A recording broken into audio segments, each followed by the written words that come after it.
En el nombre del Padre, y del Hijo, y del Espíritu Santo. Dios te salve María, llena eres de gracia, el Señor es contigo. Bendita tú eres entre todas las mujeres, bendito es el fruto de tu vientre, Jesús. Santa María, Madre de Dios, ruega por nosotros pecadores, ahora y en la hora de nuestra muerte. En el nombre del Padre, y del Hijo, y del Espíritu Santo. Amén. Siéntense, por favor. Según hemos prometido, hermanos, vamos a ofrecer este último tema sobre la dimensión misionera. Cuando tenemos una relación viva con Dios, no puede quedarse en nosotros. Somos llamados a compartir esa alegría, a llevar esa luz a otras personas. Esa dimensión misionera entra en la persona, en la pareja, en la familia, incluso podríamos decir en la cultura. Dimensión misionera. Y vamos a tratar de ser breves y también un poco, yo digo, prácticos. Es decir, con sugerencias aplicables a nuestra vida concreta. Esta predicación, lo comento para quienes siguen la transmisión por internet, esta predicación se dirige en primer lugar a personas migrantes, personas que están viviendo fuera de su país de origen, muchas veces buscando una nueva raíz, iniciando una nueva vida. Quizás las palabras que se dicen aquí les pueden servir a otros, pero el primer propósito de estas palabras es para los migrantes, que por supuesto es la condición en la que nos encontramos los hispanos, por ejemplo, en un país como Australia. Entonces, vamos a hablar de esa realidad migrante.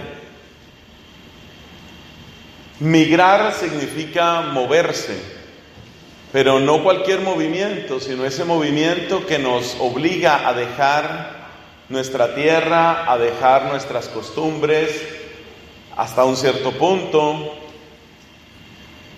y nos lleva a vivir una nueva situación en la cual hay elementos positivos y también hay otros elementos negativos. La situación de la persona migrante y sobre todo de la familia migrante es psicológicamente compleja. Podemos decir que es una situación muy exigente desde el punto de vista psicológico. Precisamente porque no todo lo que voy a encontrar es bueno, pero no todo lo que voy a encontrar es malo. En algunos sentidos hay una mejoría, en otros sentidos hay peligros, hay riesgos. De modo que se necesita una gran dosis de discernimiento, de fortaleza, de crecimiento personal, y todo eso mientras se están educando unos hijos, y todo eso mientras hay que resolver el día a día, la comida, la vivienda, el trabajo, el idioma, los estudios, todo al mismo tiempo. Es bastante exigente. Como ya me han oído varias veces, yo lo viví parcialmente. Cuando llegué a Irlanda, el día 1 de septiembre del año 2003, literalmente no conocía a nadie en ese país. Mi nivel de inglés era, diríamos, regular. La lectura, más o menos bien. Lo demás, las otras habilidades propias de un idioma, muy regular. O sea que conozco un poco de ese proceso. Además, en ese país, viviendo con angloparlantes, yo atendía también a comunidad hispana allá. Eso me marcó profundamente. Creo que me dejó grandes enseñanzas, grandes ejemplos, grandes testimonios. La verdad es que en la Sagrada Escritura se nos invita a acoger al peregrino. Es una de las obras de misericordia. Y esa obra de misericordia tiene una razón de ser, y es que mientras estamos de camino, sobre todo en familia, somos muy vulnerables, muy vulnerables. Por eso la importancia de acoger al peregrino, la importancia también de sabernos acogidos y de saber acoger a otras personas. Sobre lo cual, en cuanto a ustedes, yo creo que solo puedo tener palabras de agradecimiento y palabras muy positivas, porque he encontrado muchísimo cariño hacia mí y he visto que hay mucho cariño a otras personas. Para mí es muy hermoso ver cómo algunas de las familias y personas viviendo aquí en Melbourne abren sus hogares para decir: tú vienes, tú eres católico, tú eres latino, tú vienes de Brisbane, tú vienes de Sydney, aquí están las puertas de mi casa abiertas. Eso es muy bonito. Eso es muy bonito y eso nos hace mucho bien. La situación del migrante es también la situación de Abraham. Acuérdate que Abraham, nuestro padre en la fe, fue un migrante. ¿Cuáles son las palabras que le dice Dios a Abraham en el capítulo 12 del Génesis? Le dice: sal de tu tierra y de la casa de tu padre a la tierra que yo te mostraré.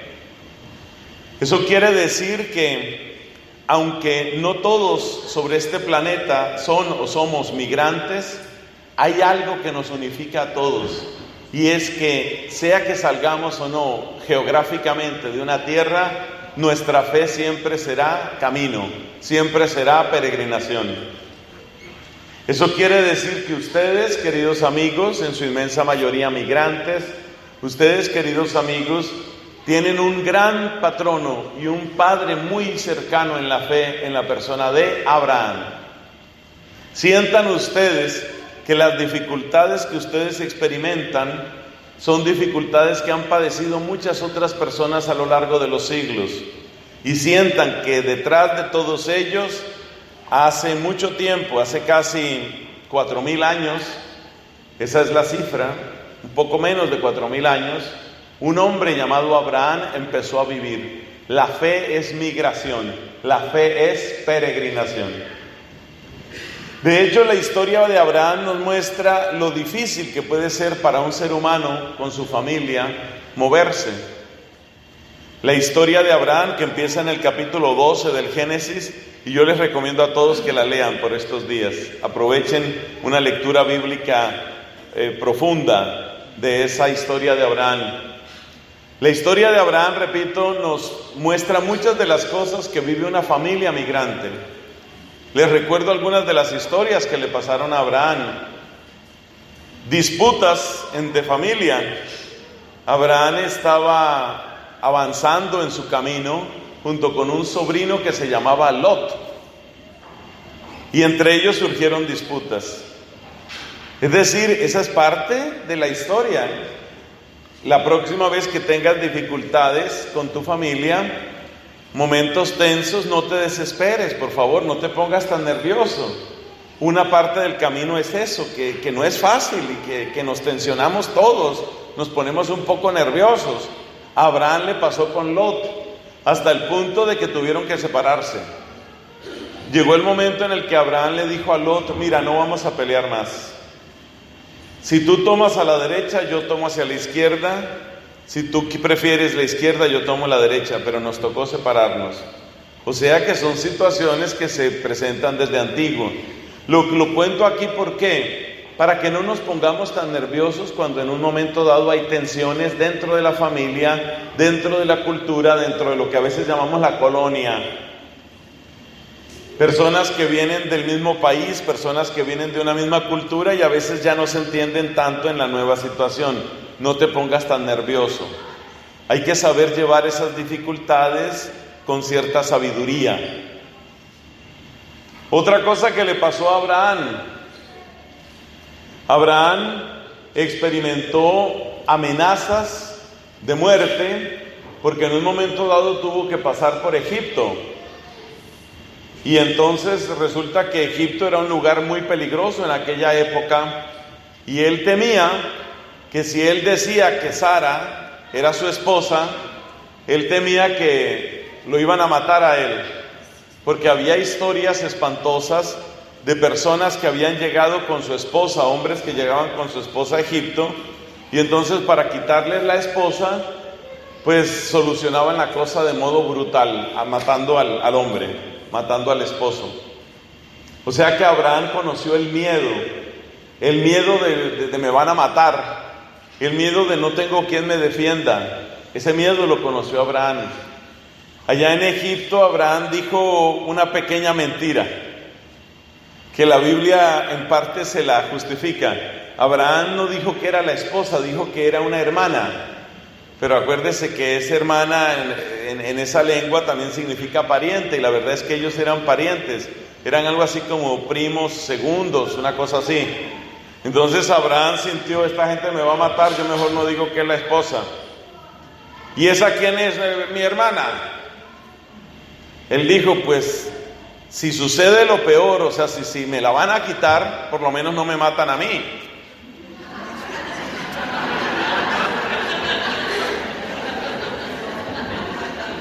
Esa situación terrible tuvo Abraham, o sea, amenazas de muerte, tuvo situaciones muy complicadas, muy complicadas. Abraham sintió lo que es la soledad, lo que es el miedo. En una de las escenas, cuando Dios sella alianza con Abraham, él tiene que ofrecer un sacrificio, pero en esa época pues no había con quién ofrecer el sacrificio, porque él era el único creyente. Realmente Dios le había hablado a él no tenía con quién compartir su fe. Esa soledad de Abraham es impresionante, y la Biblia nos dice que de noche él tenía que custodiar los animales del sacrificio que ya habían sido descuartizados, y dice, y le invadió un terror profundo y oscuro. Pobre Abraham allá en la noche, solo, enfrentado al absoluto de Dios y enfrentado a la muralla de sus miedos. Abraham es impresionante y vale la pena sentirlo muy cercano, especialmente si estamos en estas condiciones de migrantes. No todos los sueños se le cumplieron a Abraham, no todos. Pero su sueño principal, su deseo más grande, que era tener un descendiente, ese sí se cumplió, gracias a Dios. Bueno, la historia de Abraham es una manera de ilustrar que la vida cristiana, toda vida de fe, siempre es una peregrinación y siempre es una migración. Con esa introducción bíblica, vamos a mencionar ahora cuáles son las fragilidades que uno suele sentir como migrante de una manera más intensa. Vamos a hablar de las fragilidades. ¿Para qué? Para después mencionar la fortaleza que Dios le da a la familia migrante. Y para después mencionar el aporte que las familias migrantes pueden dar en el nuevo contexto. Ese es el orden de esta predicación. Introducción bíblica, que ya la hicimos con Abraham. Después las fragilidades. Después las bendiciones. Y después la tarea del migrante en su nueva condición. Entonces vamos a hablar de las fragilidades. Son variadas, por supuesto, porque las historias son variadas. Pero creo que la principal fragilidad, si yo lo fuera a decir en una sola frase, la principal fragilidad que experimenta un migrante es: yo tengo menos derechos que otras personas. La mayor parte de los migrantes, sobre todo en las condiciones del mundo en las que estamos, la mayor parte de los migrantes experimentan eso. Soy menos en el sentido de que, como llego a hablar otro idioma, por mucho que alcance un alto nivel de inglés, es difícil que lo hable absolutamente perfecto. Entonces soy menos porque me puedo expresar menos. Yo leí una estadística cuando estaba en Irlanda. A mí me tocaba hacer todos mis estudios en inglés, escribir mi tesis doctoral en inglés y defenderla en inglés. Los que están aquí saben el trabajo que eso cuesta. Y leí una estadística: cuando una persona adulta aprende una segunda lengua, al expresarse en esa segunda lengua, es como si su cociente intelectual disminuyera. Es decir, que la persona que solo me ha oído en inglés se hace una idea de mí con una cociente intelectual bastante disminuido con respecto a lo que yo pueda tener. O sea, uno se siente disminuido. Y tú seguramente habrás encontrado momentos en que tratas de expresar algo y no logras ponerlo exactamente en palabras. Y sobre todo cuando hay mucha soledad, esa sensación es terriblemente frustrante, porque es como que nadie me va a poder entender. Como que uno no encuentra la palabra precisa. Además, nuestros idiomas, todos los idiomas, son como organismos vivos que van evolucionando. Y eso quiere decir que también surgen nuevas palabras.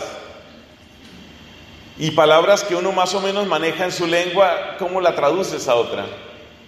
Hay una palabra que a veces se oye en Colombia, hace unos años se oía más: descuadernado.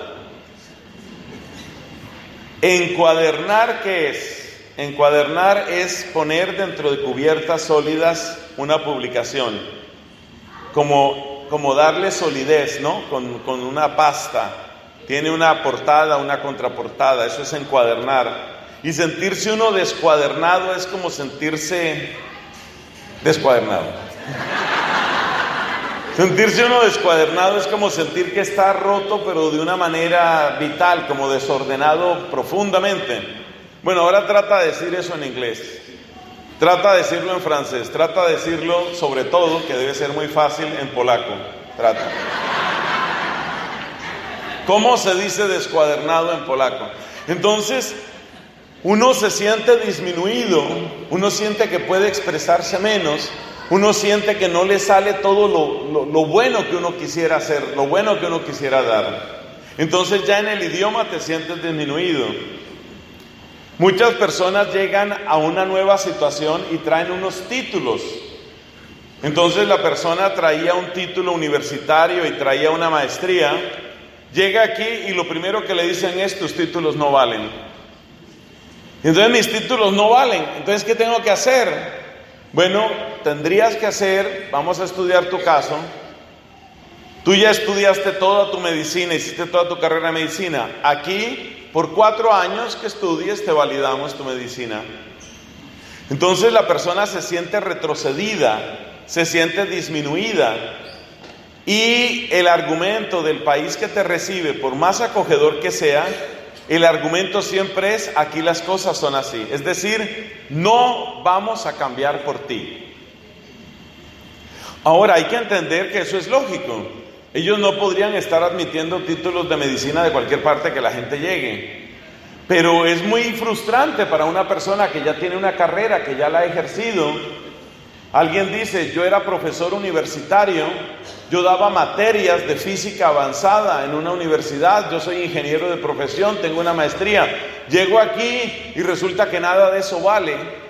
Entonces eso produce frustración, eso produce como una disminución, como que me han disminuido, como que me han devuelto, como que me han atrasado. Y está también el tema del idioma. Luego está el tema de que uno no sabe muchos derechos que uno tiene. Muchas personas no saben eso. Y las personas que deberían ayudar a que uno conociera sus derechos, pues son obviamente abogados. Y todo abogado está dispuesto a ayudarte a conocer tus derechos si tú le pagas sus derechos a él. Y los derechos suelen ser costosos. A mí me contaron lo que le sucedió a un colombianito que le preguntó a un abogado australiano. Le preguntó el colombiano al abogado, él en su inglés, pero aquí claro lo decimos en español, él en su inglés le pregunta al abogado: ¿cuánto vale hacerle a usted un par de preguntas? Algo así como, how much would it be to ask a couple of questions from you? Algo así como eso. ¿Y cuánto valdría hacerle un par de preguntas a usted? Y entonces le responde el abogado: son $700. ¿Cuál es la otra pregunta?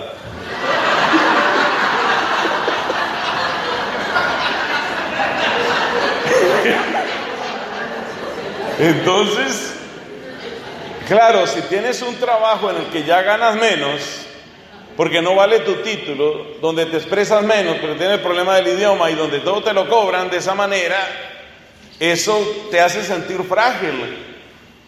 Además, en tu país, en tu cultura, tú tienes una cantidad de información práctica. ¿Qué hago si me enfermo? ¿Qué hago si me quedo sin trabajo? ¿Qué hago si? What if? What if? Pero tú estás en el nuevo país y te sientes un poco enfermo y tú dices, ¿y ahora cómo se resuelve esto aquí? Claro, eso se aprende rápidamente, pero el hecho de que al principio no lo sabes te pone en una situación de fragilidad, porque tú dices, ¿y aquí cómo se hace esto? ¿Y aquí cómo se resuelve esto? ¿Y aquí cuál es la mejor manera de hacer esto? Y uno empieza a tomar decisiones y muchas de esas decisiones son desacertadas. Yo tenía que transportarme a la universidad, por ejemplo, allá en mis estudios, y entonces había un sistema, o tienen un sistema de tranvía y de bus, casi en todos estos países tienen varios sistemas. Y entonces yo pues obviamente no sabía ni cuáles eran las rutas, ni cuál era el sistema de etiquete. Había como 4 tipos de etiquete de bus que uno podía comprar para ir a la universidad, que uno es un servicio por mes, pero con estas restricciones. El otro es un servicio con horas, con estas restricciones. El otro es otro servicio. Y entonces uno se pierde en todas esas explicaciones y al final uno dice, deme algo, algún tiquete, lo que sea.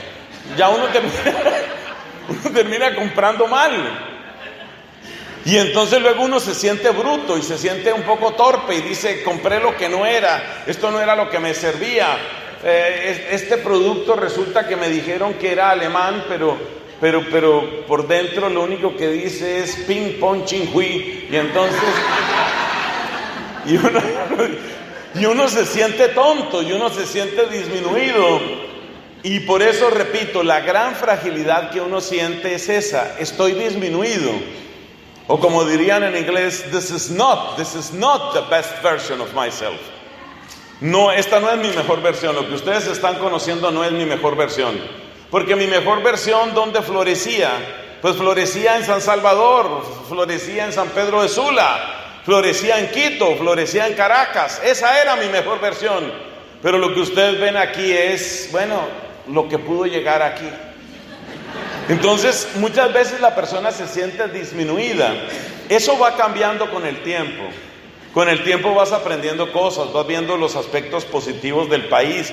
Aprendes a manejar recursos, derechos, auxilios, becas, cómo es el sistema de salud, cómo es una cosa, cómo es la otra. Eso va mejorando. Pero esa primera impresión que llamamos sentirse uno disminuido, eso queda muy grabado en el cerebro. Y ahí es donde yo quería llegar. Mire, yo he conocido migrantes que tienen una capacidad intelectual, una capacidad para resolver problemas que los mismos del país lo reconocen. Yo he conocido, pues perdónenme que haga referencia a mi país, pero claro que es lo que más conozco. Yo he conocido colombianos en Irlanda que eran preferidos para el trabajo por su capacidad para resolver problemas, por encima de irlandeses. O sea que el migrante muchas veces desarrolla muchísimos talentos, pero el problema es no tanto las destrezas, skills, no tanto las destrezas que tú tengas, sino cómo te sientes tú. Y esa primera impresión de estar uno disminuido, eso queda muy grabado en el corazón. ¿A qué voy con todo esto? A que cuando uno se siente menos, uno siente que no tiene derecho a cambiar el país que lo recibió. Uno siente que la palabra de uno no va a tener tanto impacto. Uno siente que a duras penas, bueno, ya hicieron mucho en recibirme. Sobre todo porque algunas personas llegan porque quisieron llegar y otras personas llegan porque les tocó llegar. Y el caso de las personas que llegan porque les tocó, por ejemplo, situaciones de refugio político, situaciones realmente graves, humanitarias, la situación de esas personas psicológicamente suele ser incluso más compleja todavía, mucho más compleja. ¿Por qué es más compleja? Pues ustedes se imaginarán, porque la persona no fue una decisión que tomó, no se estaba preparando por largo tiempo, mirando a ver dónde está la zona de koalas, dónde está la zona de canguros, dónde está... Porque ahora los jóvenes preparan sus migraciones de esa manera, ¿no? Entonces, este año voy a hacer esto, el otro año voy a hacer esto otro y tal. Pero cuando una persona es un refugiado no tuvo tiempo de pensar todo eso. Simplemente le tocó subirse, a mí eso me conmueve, le tocó subirse con su maleta de nostalgias y de recuerdos en un avión y llegar a un aeropuerto donde no conoce a nadie. Es muy duro, para mucha gente ha sido muy duro. Y entonces la persona se siente así, se siente como sin derechos, y en el fondo de su corazón un poquito lo que siente es: ya hacen mucho con recibirme, ya es mucha gracia que me reciban. Pero hay un tema, y es que aunque tú seas el más humilde de los migrantes, y esto quiero que me lo oigas muy bien, aunque tú seas el más humilde, tú llevas dentro de ti el fuego de Jesucristo y la dignidad de hijo de Dios. Tú tienes esa dignidad, tú tienes una luz, tú tienes algo grande, y es muy importante que no dejes apagar eso. A mí no me importa en este momento si tú viniste para mejorar tu nivel de vida. No me importa si tú viniste porque estabas pensando en estudiar inglés y terminaste quedándote. No me importa si tú viniste porque una empresa te trajo y luego te gustó el sistema de vida y te quedaste. No me importa si tú viniste porque hubo una oferta especial del país, de esas ofertas para recibir familias jóvenes. En este momento no me importa en qué condiciones llegaste. Yo quiero que sepas que hay algo que nadie te podrá quitar nunca. Y eso que nadie te va a poder quitar es la dignidad que tú tienes de hija de Dios, de hijo de Dios. Quiero que sepas que tienes eso. Y quiero que sepas que esa fe tuya, esa fe que se ha visto puesta a prueba, esa fe es un tesoro que tú cargas contigo y tal vez no lo sabes. Yo me encontré en la ciudad de Fátima, en Portugal, me encontré una pareja de norteamericanos que se habían ido a vivir a Portugal, se habían ido a vivir a Fátima. Una cosa rarísima. Y fuimos muy buenos amigos. Ahora nos escribimos muy poco realmente. Fuimos muy buenos amigos en una época. Y este norteamericano era un hombre tan interesante. Él me hablaba sobre migrantes, porque él mismo pues había cambiado de país, obviamente en condiciones mucho más cómodas que muchas otras personas. Él me hablaba de migrantes y él me decía algo. Me decía: es muy raro encontrar a un migrante ateo, porque cuando una persona lo está perdiendo todo, es cuando más suele aferrarse a Dios. Y eso es verdad. Eso es verdad. En el borde entre México y Estados Unidos, ese es otro tema que me golpea muchísimo. Hay una amplia zona de desierto y hay unas personas que llaman coyotes, algunos de los cuales son relativamente honestos dentro de lo que se puede mencionar, dentro de lo que se puede explicar, y otros son criminales sin alma. Son criminales sin alma porque le cobran a la gente para pasarle al borde y luego los dejan perder en el desierto, a que se mueran de hambre y de sed. Es un crimen horrendo. La policía migratoria de Estados Unidos vigila ese borde. Es un borde de miles de kilómetros. Ahí es donde Trump dice que quiere hacer su famosa pared esa, su famoso wall ese. Bueno, no entremos en el tema de la política. El hecho es que han encontrado a muchas personas muertas. Varios de esos muertos, lo último que tienen abrazado es una cruz o una imagencita de la Virgen. Es lo último que les ha quedado. Cuando todo les falló, cuando su país de origen les falló, cuando Estados Unidos les falló, cuando el coyote miserable los dejó abandonados en el desierto, lo último a lo que se aferraron fue a Dios. Algunos mueren tristemente, otros, entre comillas, lo logran. y se entran al país de esa manera. Esto es muy importante, hermanos, que lo sepan los jóvenes, porque a veces a los jóvenes se les olvida lo que tuvieron que hacer los papás, y eso a mí me da indignación. Me da indignación cuando hay hijos que tratan con desprecio a la mamá porque habla mal el inglés o el francés o lo que sea. Me da indignación cuando hay hijos que tratan mal al papá y se avergüenzan de él porque no sabe las costumbres del nuevo país, no las ha aprendido. A mí cómo me duele y cómo me parte el alma. Hombres de campo que han migrado en terribles dificultades y abren una cuentecita después de años y que ya han más o menos arreglado su situación de papeles, abren una cuentecita de banco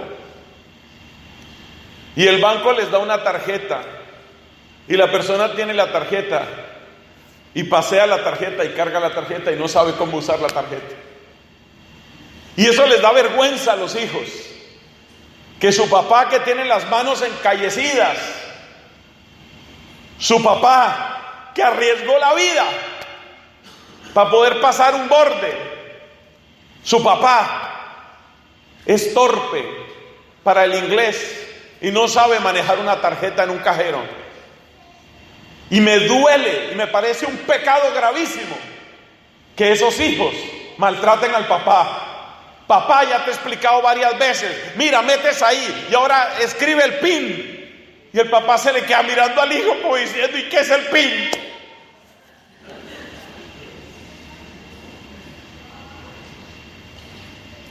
Hermanos, nuestras familias tienen que ser el primer lugar donde entendemos las fragilidades de todos. Si tu papá se equivoca 20 veces metiendo el PIN, tú 21 veces le vas a hablar con amor y con respeto, con agradecimiento. Primero, porque es tu papá y será tu papá hasta la muerte. Y segundo, porque él está en una tierra que no es la suya y ha sufrido mucho. Entonces la persona que está en una nueva condición tiene muchas fragilidades, muchas. Y por eso se siente a veces disminuido. Y por eso a veces somos, voy a decir la palabra, acomplejados. A veces somos acomplejados. Somos acomplejados porque nos hemos acostumbrado a sentirnos así chiquitos, y a mirar a todos los demás grandotes. Y me perdonan, pero hay algunos que miran a los del nuevo país, los miran no como si fueran otros ciudadanos, otros seres humanos, sino como si todo el mundo fuera su patrón. Y esa mirada le queda a uno. A uno le queda esa mirada, la mirada que ve patrones en todas partes y que piensa, todos los demás son inteligentes y yo soy el bruto aquí. Y por eso es necesario hacer oración como la hemos hecho en este día. Por eso es necesario hacer oración. Porque es necesario, te repito, que tú comprendas que tu dignidad humana no te la quita nadie, porque el que te la dio fue Dios, y esa no te la quita nadie. Pero además de tu dignidad de ser humano, quiero que entiendas, por favor, que muchas veces la luz y la fe que tú tienes no la tiene casi nadie en este país, porque a ellos no les ha tocado eso, porque ellos no han tenido que abrazar la imagencita de la Virgen de Guadalupe o de cada advocación en cada país, Ellos no han tenido que abrazar esa imagencita para decir, no sé qué voy a hacer mañana. Como decía un campesinito mexicano, habrá hecho solamente su escuela primaria. Allá en California, los recogedores de frutas en California. Me contaba su historia. Ya él no lloraba, el que lloraba era yo. Ya él la ha contado muchas veces, ya él no llora, pero uno sí llora oyéndolo. Todas esas cosas del desierto que les he contado. Y mire lo que me decía él.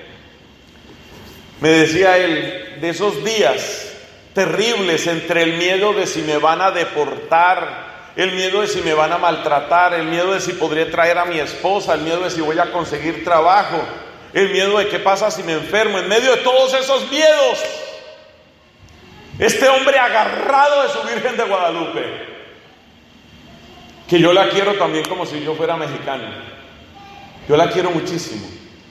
Él agarrado de su Virgen de Guadalupe, su imagencita de la Virgen, y agarrado de su Virgen de Guadalupe, él lo único que decía era, mañana Dios también es Dios. Y con esa frase se podía dormir por la noche. Mañana Dios sigue siendo Dios. Y así años y años y años, hasta salir adelante. Ahora dígame usted, que sabe muchas cosas, respóndame esta pregunta por favor. ¿Cuánto vale la fe de ese hombre? No hay dólares en el mundo que paguen esa fe. No hay lingotes de oro suficientes para pagar esa fe. El hombre con sus manos grandes de trabajador, unas manos grandototas, fuertes, sentado en la mesa de un restaurante echándome su historia. Espere, padrecito, le cuento cómo llegamos. Y le repito, ya él no lloraba. Llora es uno oyéndolo. Y yo pensaba para mis adentros, el sacerdote soy yo.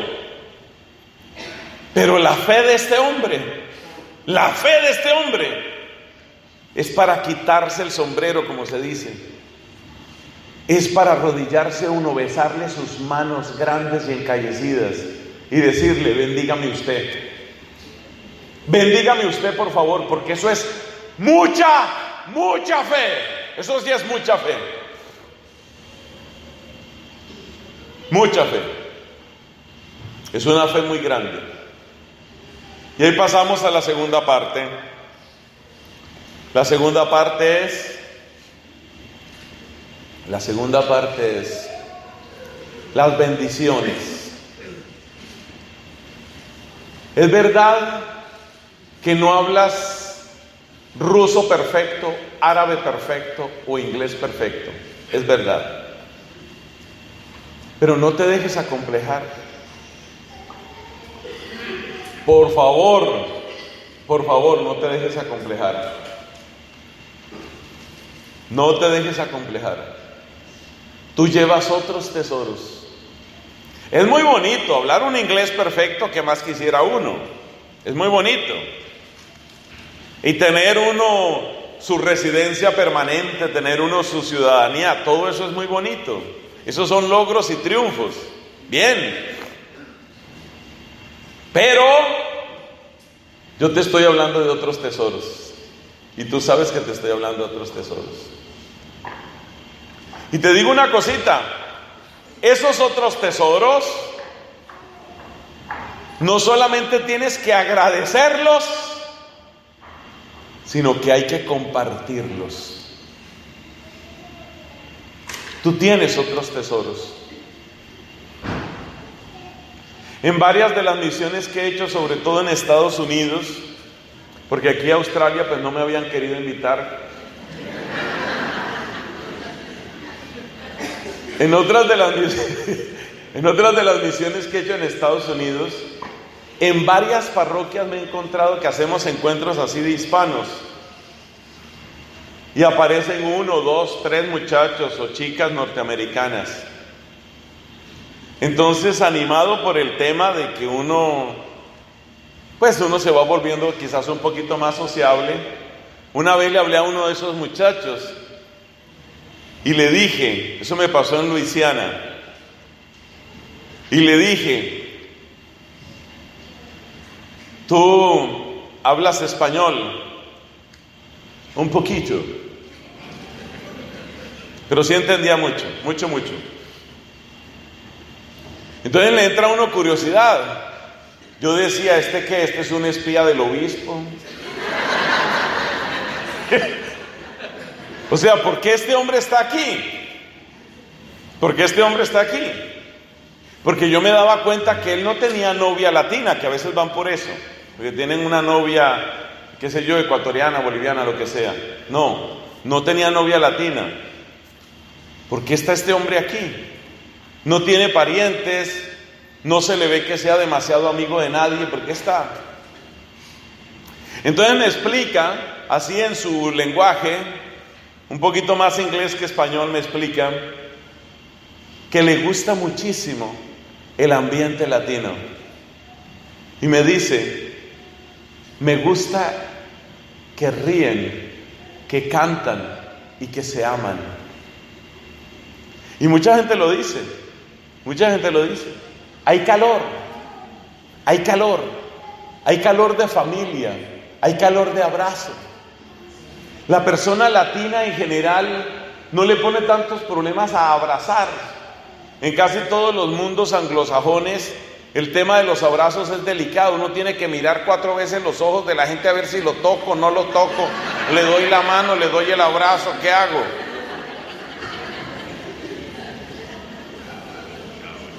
Entonces, ¿qué es lo que te estoy tratando de decir? Que tal vez tú tienes cosas en las que estás un poco o te sientes disminuido. Seamos sinceros. Tal vez hay cosas en las que te sientes disminuido, pero hay tesoros que tienes. Tu cultura es acogedora, es bella, es alegre, es amorosa, es tierna. Le cuento cómo terminó la historia con el norteamericano ese. ¿Cómo es que se llama esa población? Lafayette en Luisiana. Le pregunto al muchacho, después de que hablamos hay unos pocos minutos, ¿no? Le pregunto, ¿y tú qué quieres ser o qué eres? Tenía no sé qué oficio, ingeniero, técnico, mecánico, pero no era nada de sacerdote ni cosa parecida. Y le dije, ¿y qué buscas o qué quieres aquí? Bueno, ya me explicó lo del ambiente y me dice esta otra cosa. Y hay una cosa que tengo clara: si un día me caso con una de estas mujeres. O sea que las interesadas luego les doy.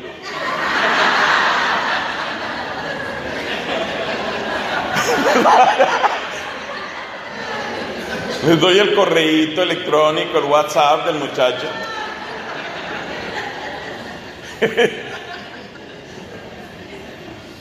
¿Qué es lo que te estoy diciendo? Tú tienes bendiciones. No te dejes acomplejar. Tienes una fe que es capaz de atravesar el mundo. Tienes una fe que vence barreras. Tienes unos principios morales.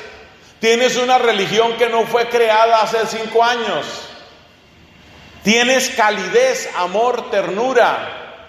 Eres capaz de abrazar, eres capaz de reír, eres capaz de compartir. Como me han tocado misiones en tantas partes, una de esas fue en Europa, pero no me pregunten el país porque no lo voy a decir. Y no fue Irlanda, ¿no, señor? Bueno, estábamos compartiendo. Tampoco fue Polonia. Oiga, estábamos compartiendo en una comida con un poco de europeos ahí. Y como era un restaurante, pues cada persona pide algo diferente. Yo soy un poco curioso con eso de los platos, sobre todo cuando uno va a otro sitio, uno le llama la atención qué come la gente, ¿no?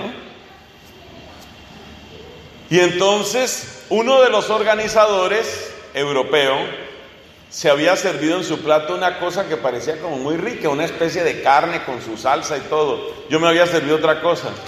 Y a mí me daba risa de mí mismo, porque si yo estoy en un ambiente de latinos, yo soy capaz de decirle a la otra persona, déjeme probar en su plato. Yo soy capaz de decirle eso. Entonces yo lo pensé para mí mismo, pero como ya me han pasado unos cuantos chascos, yo cerré mi boca y seguí comiendo ahí mi porción, mi comidita. Oiga, y sale el tema ese de la comida. Y el mismo tipo al que yo le iba a pedir que me dejara compartir de su plato dice, para mí no hay cosa que me saque más la paciencia que me estén metiendo la cuchara al plato. Dije yo, Dios mío, de la que me salvé. Entonces muchos extranjeros y muchos europeos y mucha de esta gente es así. No toques mi cuerpo, no te acerques a más de 1,50 m, lejos de mi plato, no pase de la sala. Es una cosa tremenda. Les voy a contar una cosa aquí entre nos, y que no salga de nosotros 90, por favor. O creo que estamos un poco más. Que no salga de nosotros más la gente que mire esto en internet. Oiga, le voy a contar una cosa. Yo tengo una idea desde hace rato, y es que eso le hace daño a la psicología, tanta distancia. Eso de que la gente casi ni se da la mano ni se abraza, tanta distancia física, eso le hace daño al corazón humano.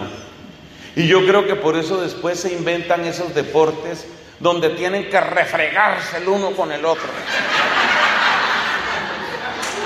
¿Se han dado cuenta ustedes cuáles son los países que tienen esos deportes donde se montan 20 personas el uno encima del otro y se refriegan el uno con el otro? ¿Sabe qué es eso? Es una teoría mía, eso no es parte del retiro, o sea, esto no sucedió. Pero la teoría mía es que eso se llama hambre de piel. Sí, de verdad, la gente no se toca para nada, no se abraza para nada. Mire, yo duré 3 años en Irlanda en que ni una sola persona me daba un abrazo, excepto los latinos. Los latinos sí, pero allá nadie, absolutamente nadie. Entonces, ¿qué pasa? Que eso da hambre de piel, y después de años y años de que nadie lo toque a uno, entonces uno dice, oye, inventémonos un deporte que se llame montonera. ¿Y la montonera en qué consiste? Todos contra todos. Ay, restriéguese contra mí, yo me restriego contra usted. Es una compensación, yo estoy convencido. Eso del fútbol americano, eso del rugby, eso es eso, ganas de piel, ganas de sentir otro ser humano. Por eso los latinos, con algunas excepciones, como Argentina, por ejemplo, para mí Argentina es un poco misteriosa en varias cosas, pero con la excepción de Argentina, esos deportes no pegan entre nosotros, no pegan, porque nosotros ya tenemos nuestra cuota de hambre de piel satisfecha. Entonces ahí termina la segunda parte. Tú tienes bendiciones. ¿Cuáles son esas bendiciones? Tienes tu fe, tienes tus principios, tienes tu religión que no fue inventada ayer. Tienes amor, calidez, unión, acogida, alegría. Entonces, por favor, salir de ese complejo de inferioridad en que a veces estamos los migrantes, porque nos volvemos acomplejados. Pasamos a la última parte, la misión.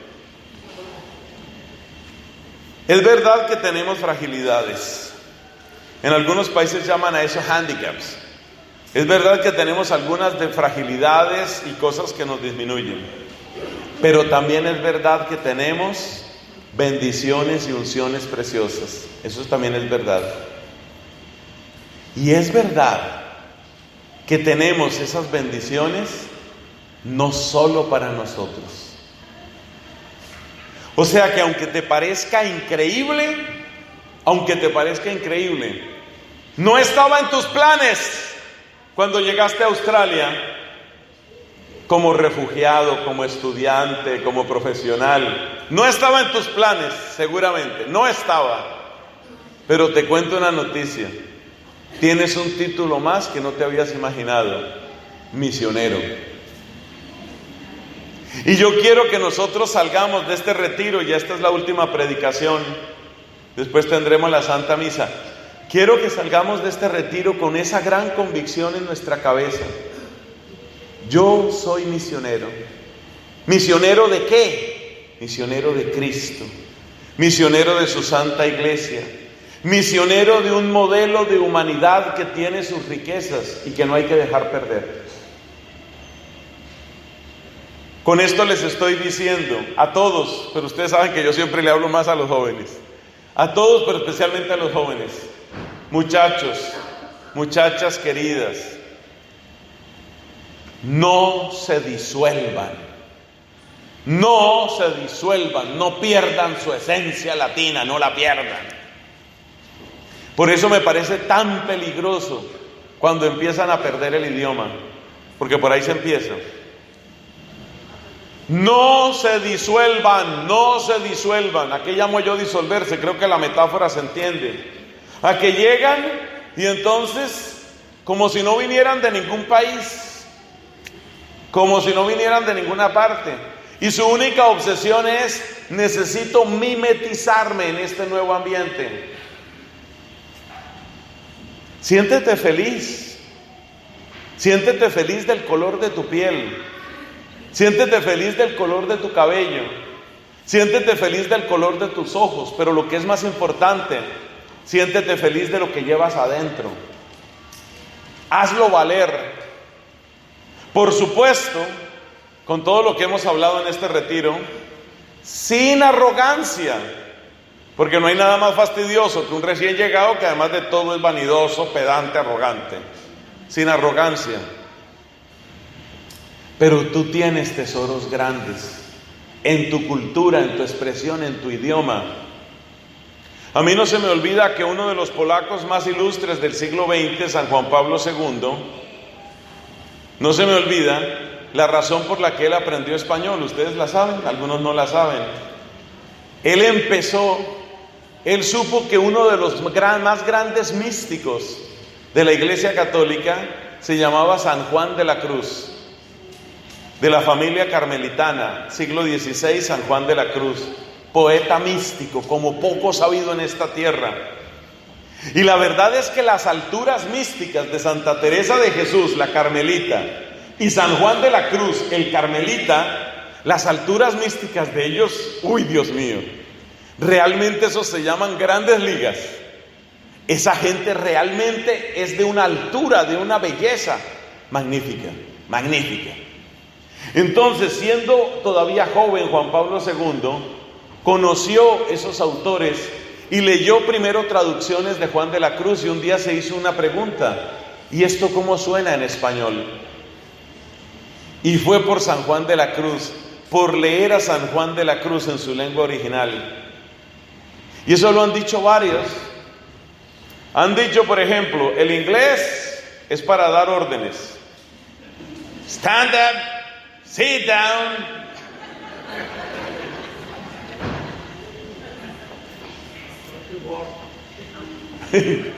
Get to work. Entonces, el inglés es para dar instrucciones, dicen. El francés para el amor. L'amour, l'amour, l'amour.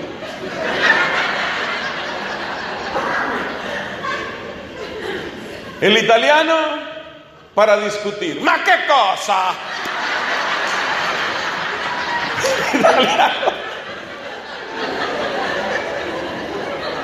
Y el español para orar. La verdad es que la riqueza que hay en lengua española es impresionante. Impresionante. Quienes conozcan bien inglés, traten de leer traducciones y ustedes entenderán a Juan Pablo II. O si saben polaco, en polaco. Pero, oiga, lean traducciones